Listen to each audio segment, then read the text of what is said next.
بسم اللہ الرحمن الرحیم۔ ناظرین، آج 5 اپریل منگل کا دن، شام کا وقت، آپ کا اپنا میزبان جاوید اقبال نئے پروگرام کے ساتھ آپ کی خدمت میں حاضر ہے۔ السلام علیکم ورحمۃ اللہ وبرکاتہ۔ حسب معمول اس شام کے پروگرام کا سب سے پہلا اور بڑا سیگمنٹ ہوتا ہے آج کی کہانی۔ بڑی اچھی اور دلچسپ کہانی ہے، آپ سنیں، غور سے سنیں اور کوشش کریں کہ اس پہ عمل بھی کیا کریں۔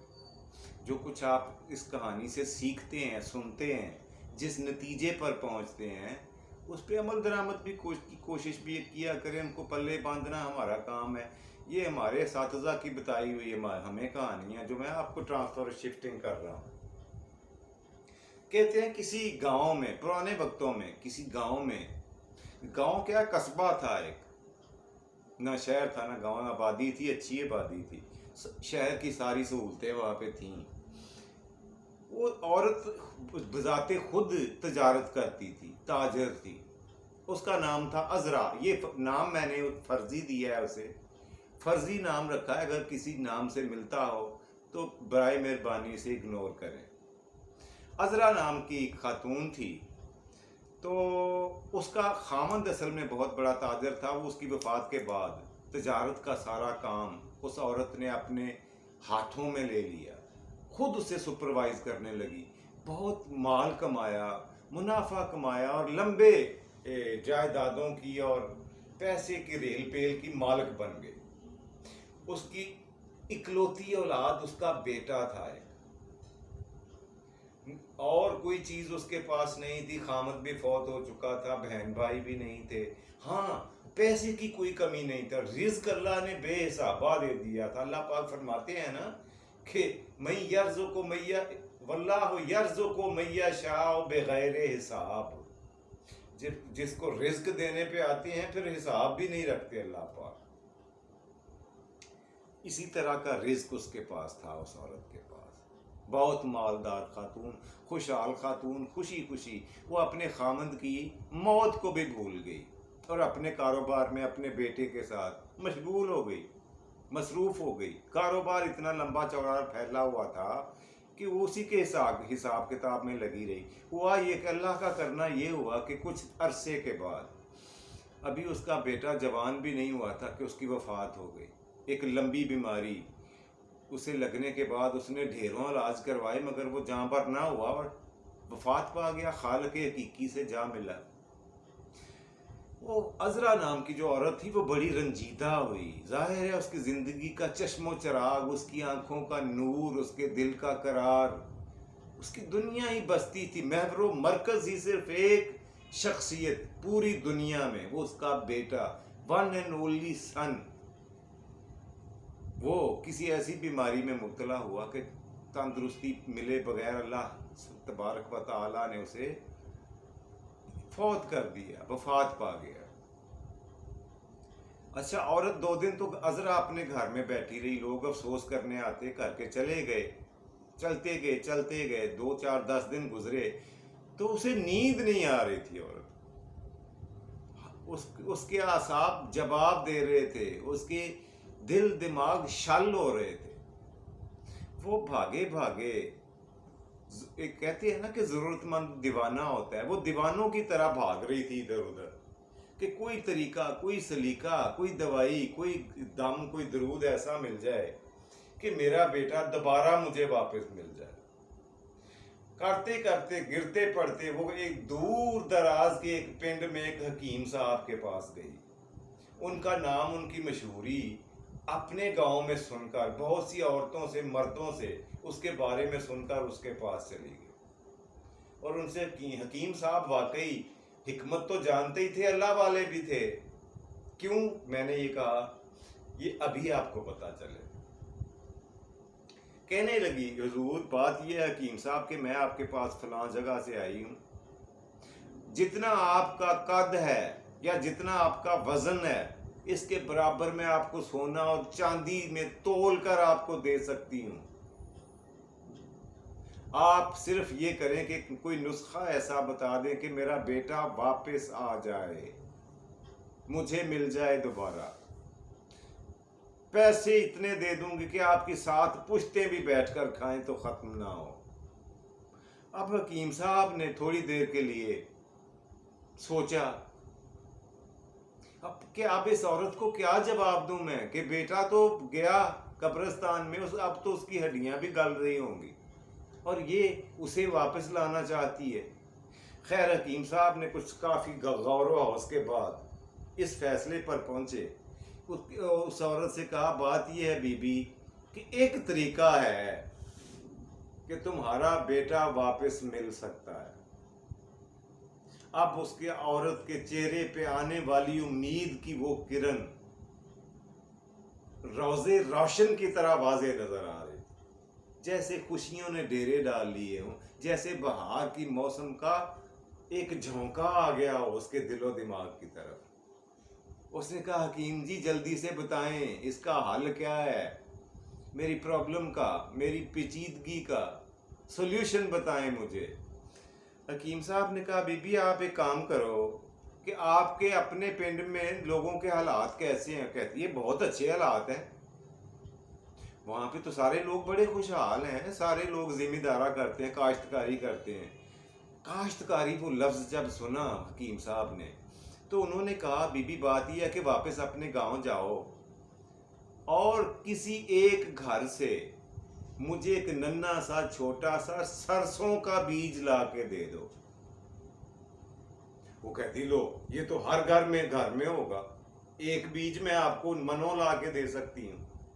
انہوں نے کہا نہیں مجھے ایک ہی بیج چاہیے، لیکن ایک شرط سنتی جاؤ، بیج تم نے اس گھر سے لانا ہے جس نے کبھی غموں کی پرچھائی بھی نہ دیکھی ہو۔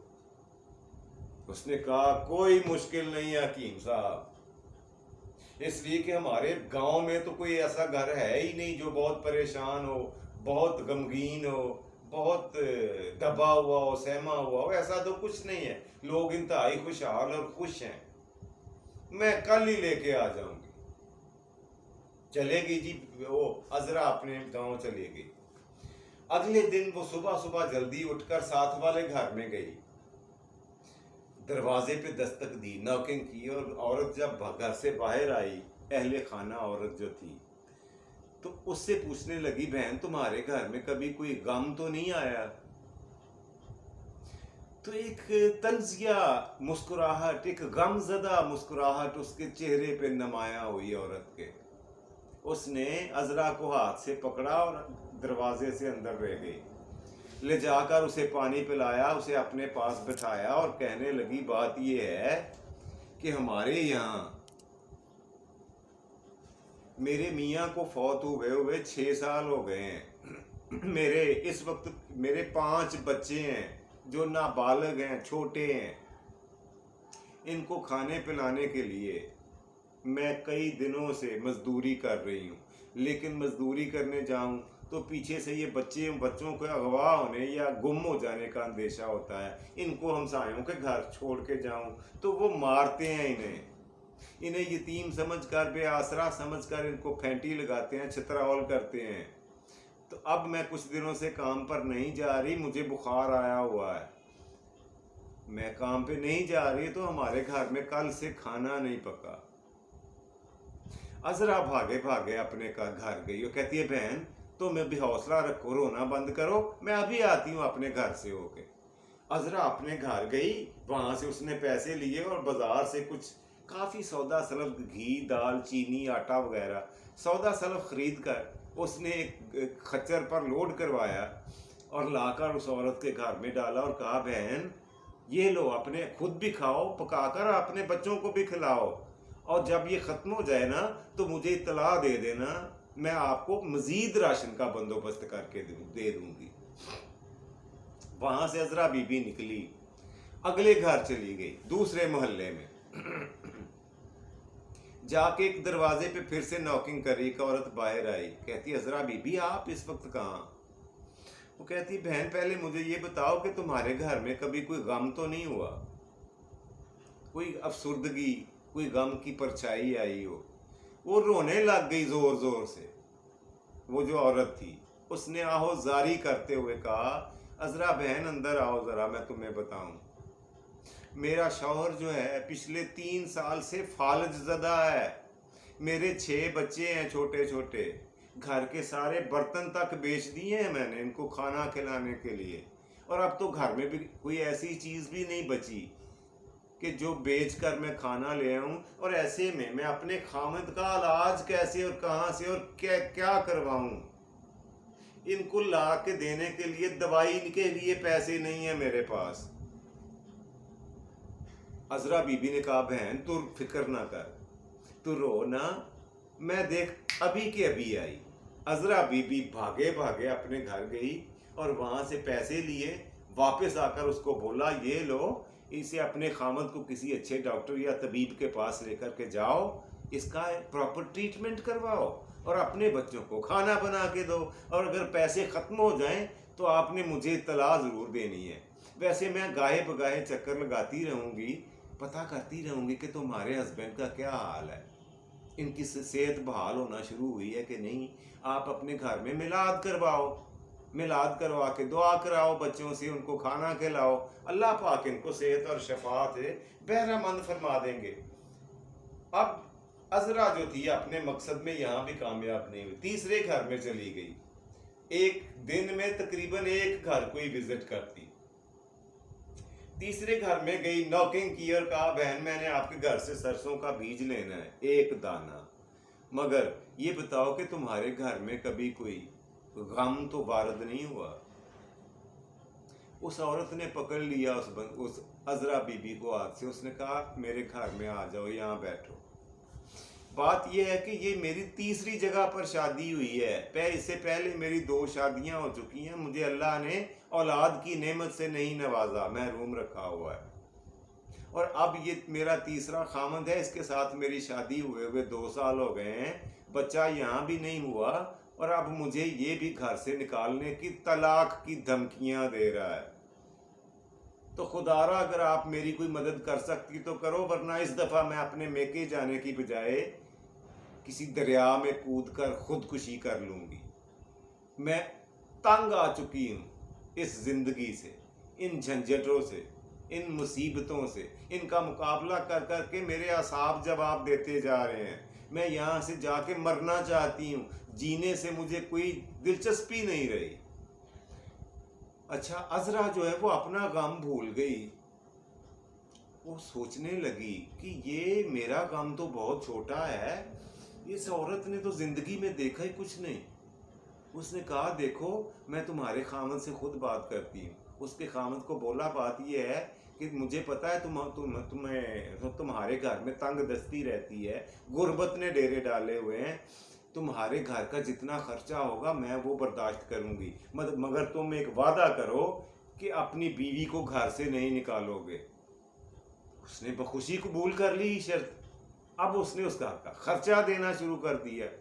جیسے جیسے منافع اسے باہر سے آ رہا تھا کاروبار سے، ویسے ویسے وہ لوگوں کی مدد کرتی گئی، ان کے غم بانٹتی گئی، ان میں خوشیاں تقسیم کرتی گئی، اور دن گزرتے گزرتے اب وہ 1 2 4 نہیں 10 نہیں، اپنے ہی گاؤں کے تقریباً 90% گھروں کے گھریلو حالات سے واقف ہو چکی تھی، اور ہر روز آئے دن کسی نہ کسی گھر میں جاتی، یا تو کسی کی مالی امداد کرنے کے لیے، یا کسی کی بیمار پرسی کے لیے، تیمارداری کے لیے، یا پھر کسی کی خوشی میں شرکت کرنے کے لیے، اور یوں اسے یہ یاد ہی نہ رہا کہ میں اپنے گھر سے کس کام کے لیے نکلی تھی۔ فرق یہ پڑا ہے صرف کہ اس وقت اس کو اپنا گھر ہی سب سے زیادہ دکھی، غموں سے بھرا ہوا اور سب سے زیادہ مصیبت زدہ معلوم ہو رہا تھا۔ یہی حال ہم سب لوگوں کا ہے کہ ہمیں صرف اور صرف اپنا دکھ اور درد سنائی دیتا ہے، اس لیے کہ ہم نے دوسروں کی طرف سے آنکھیں بند کی ہوئی ہوتی ہیں کبوتر کی طرح۔ اگر ہم دوسروں کے دکھوں میں شرکت کریں، خوشیاں، یاد رکھیں دکھ بانٹنے سے کم ہوتے ہیں اور خوشیاں بانٹنے سے بڑھتی ہیں۔ لوگوں کے پاس بیٹھ کر ان کی حوصلہ افزائی کرنا، ان کی دل ربائی کرنا، ان کے چہرے پہ مسکراہٹ لانا، اس سے بڑی کوئی نیکی نہیں ہے۔ اس سے بڑا کوئی اجر و ثواب کا کوئی کام نہیں ہے، کیونکہ درد دل کے واسطے پیدا کیا انسان کو. یہ علامہ اقبال نے کہا ہے، میں نہیں کہہ رہا. درد دل کے واسطے پیدا کیا انسان کو، ورنہ اطاعت کے لیے کم نہ تھے کرو بیاں. خالی عبادت کو ہی اپنی زندگی کا محور و مرکز نہ بنائیں. جو اللہ کی مخلوق سے پیار کرتا ہے اللہ اس سے پیار کرتا ہے، اور جو لوگوں پر رحم نہیں نہ کرتا اس پر رحم نہیں کیا جاتا. یہ بات یاد رکھیے گا. اللہ سبحانہ و تعالیٰ بھی اس بندے پر رحم نہیں فرماتے جو مخلوق خدا پر رحم نہ کرتا ہو.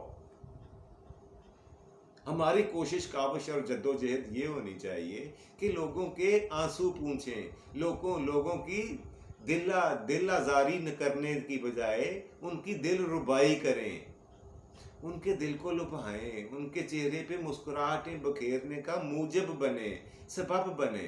اور یوں ہماری زندگی کے، اپنی زندگی کے بہت سارے دکھ درد مصیبتیں اللہ سونا خود ہی ٹال دیتا ہے، رفع کر دیتا ہے. جی یہ تھی آج کی کہانی. امید ہے آپ کو پسند آ گئی ہوگی. میں مختصر کر کے اس لیے بیان کرتا ہوں کہ پروگرام کا وقت بھی تھوڑا لیمیٹڈ ہوتا ہے، اور ویڈیو لمبی ہو جائے تو بھی آپ لوگ پھر سننے سے تنگ آ جاتے ہیں، کنی کتراتے ہیں نا. ایسا ہی ہے نا؟ اگر نہیں ہے ایسا تو مجھے کمنٹس میں بتا دیں، میں آپ کو پوری کہانی سنا دیا کروں گا، لیکن وہ تھوڑا 10-15 منٹ یعنی اس سے ڈبل ٹائم لگا کرے گا پھر اگر کہانی پوری سناؤں پوری تفصیل کے ساتھ. میں کوشش کرتا ہوں اس کی خاص باتیں ایک جگہ جمع کر کے وہ آپ تک کنوے کر دوں. جی تو آج کے پروگرام کا دوسرا اور مزیدار سیگمنٹ ہے آج کا سوال. پچھلے پروگرام میں نے آپ سے یہ پوچھا تھا کہ یہ فرمائیں کہ قرآن مجید میں کل 6 پھلوں کے نام آئے ہیں، وہ 6 پھل کون سے ہیں؟ یہ سوال میں نے آپ سے پوچھا تھا. تو وہ برائے مہربانی نوٹ فرما لیں. بہت ہی آسان سوال ہے، بہت ہی آسان سوال ہے. سب سے پہلا پھل ہے انجیر. لکھ کے دکھا دوں؟ انجیر. دوسرا پھل ہے زیتون. تیسرا پھل ہے انار. چوتھا پھل ہے کیلا. پانچواں پھل کھجور، اور چھٹا پھل انگور. اچھا انگور بھی لفظ صحیح نہیں ہے نا، مزے کی بات. یہ جو انگور ہے نا، کسی دن مجھے یاد کروائیے گا، اس کی بھی تصحیح کرواؤں گا. یہ لفظ انگور نہیں ہے، یہ ہم نے بنایا ہوا ہے. کیسے؟ ابھی اس کی تفصیل نہیں بتاؤں گا، وہ صبح کے پروگرام میں بتاؤں گا ضرور انشاءاللہ. اگر ذہن میں رہا کہ انگور کی ایٹمالوجی کیا ہے، یہ لفظ کہاں سے بنا اور کس طرح سے لڑکھڑاتا ہوا ہماری اردو زبان میں اس وقت براجمان ہے، بیٹھا ہوا ہے. جی پروگرام کا تیسرا اور آخری مزیدار سیگمنٹ، آج کا شعر. جی آج کا شعر پیش خدمت ہے. پھر یوں ہوا کہ مجھ کو خطا کار مان کر، پھر یوں ہوا کہ مجھ کو خطا کار مان کر، مجھ کو میرے ضمیر نے زندہ جلا دیا. خوش رہیں، خوش رکھیں، اپنا اور اپنے پیاروں کا ڈھیر سارا خیال رکھیں. اللہ سبحانہ و تعالیٰ آپ کو آسانیاں عطا فرمائے اور آسانیاں تقسیم کرنے کی توفیق دے. فی امان اللہ. پاکستان زندہ باد.